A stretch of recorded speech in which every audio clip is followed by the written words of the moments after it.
आप देख रहे हैं BW हिंदी।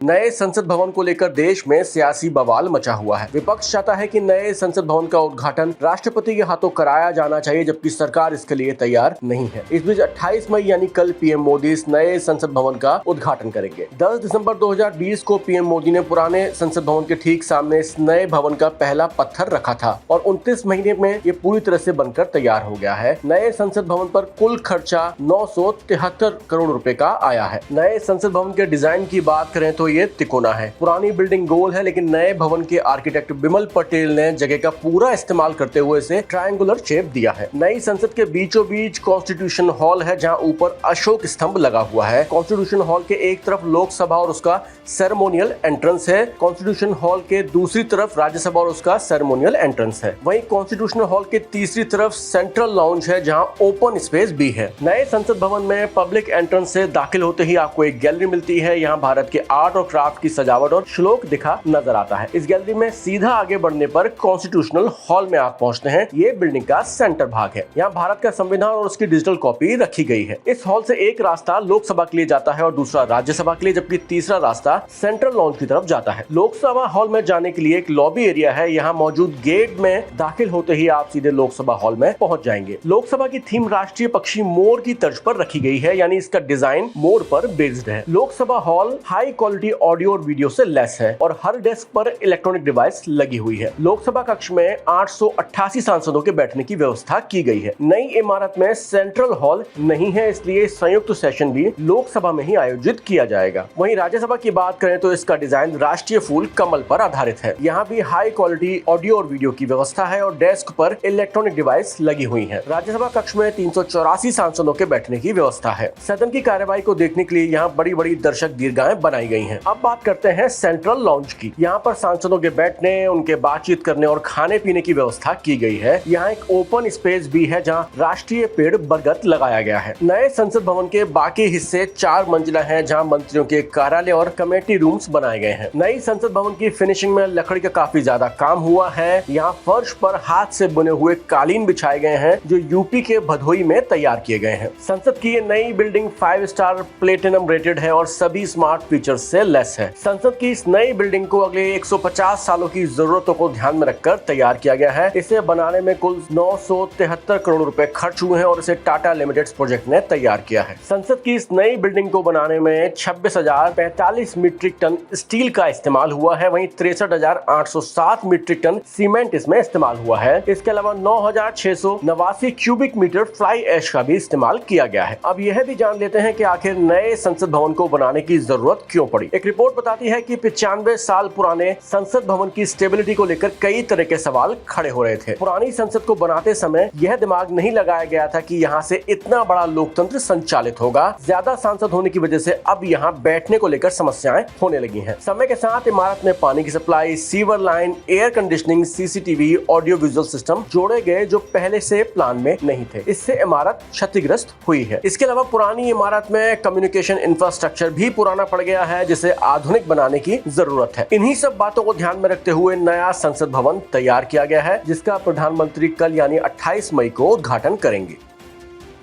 इस तरह की और खबरें देखने के लिए हमारे चैनल को लाइक और सब्सक्राइब करना ना भूलें।